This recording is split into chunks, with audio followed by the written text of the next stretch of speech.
नमस्कार, आपण पाहताय कोकण वार्ता न्यूज. कोकण वार्ता न्यूज मध्ये आपलं सर्वांचं स्वागत. पाहुयात बातमी सविस्तरपणे. रायगडच्या महाड बाजारपेठेतील संजय ऑइल ट्रेडिंग कंपनीच्या गोदामाला मध्यरात्री भीषण आग लागली. खाद्यतेलाच्या मोठ्या प्रमाणात साठा असल्याने आगीवर नियंत्रण मिळवण्यासाठी अग्निशमन दलाला मोठी मेहनत करावी लागली. दरम्यान या आगीमध्ये संपूर्ण गोदाम आणि लगत असलेले एक घर जळून खाक झालं आहे. सुदैवाने आगीत कोणतीही जीवितहानी झालेली नाही. महाड नगर परिषद, महाड MIDC सह इतर कारखान्याचे अग्निशमन दल घटनास्थळी दाखल झाले होते. महाड शहराच्या जुन्या पोस्ट परिसरातील संजय ऑइल ट्रेडिंग कंपनीच्या गोदामाला भीषण आग लागल्याची घटना घडली. आगीची माहिती मिळताच रात्री 2 वाजता आमदार श्री भरतशेठ गोगावले तात्काळ घटनास्थळी दाखल झाले. यावेळी महाड MIDC तसेच महानगरपालिका त्वरित संपर्क साधून फायर ब्रिगेडच्या गाड्या घटनास्थळी पाठवण्याच्या सूचना करण्यात आल्या.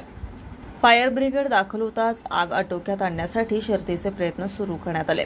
तसेच पाण्याचे टँकरही मागवण्यात आले. सदर आग पूर्णपणे नियंत्रणात आणल्यानंतरच साहेब घटनास्थळावरून निघाले. तसेच उपस्थित कार्यकर्त्यांना, नागरिकांना आणि संबंधितांना लागेल ते सर्व सहकार्य करण्याच्या सूचना देण्यात आल्या. रेश्मा माने, कोकण वार्ता न्यूज, महाड, रायगड. ताज्या बातम्या आणि नवनवीन घडामोडी पाहण्यासाठी आजच आमच्या कोकण वार्ता न्यूज चॅनलला लाईक करा, सबस्क्राईब करा आणि बेल आयकॉन प्रेस करा आणि पाहत रहा कोकण वार्ता न्यूज.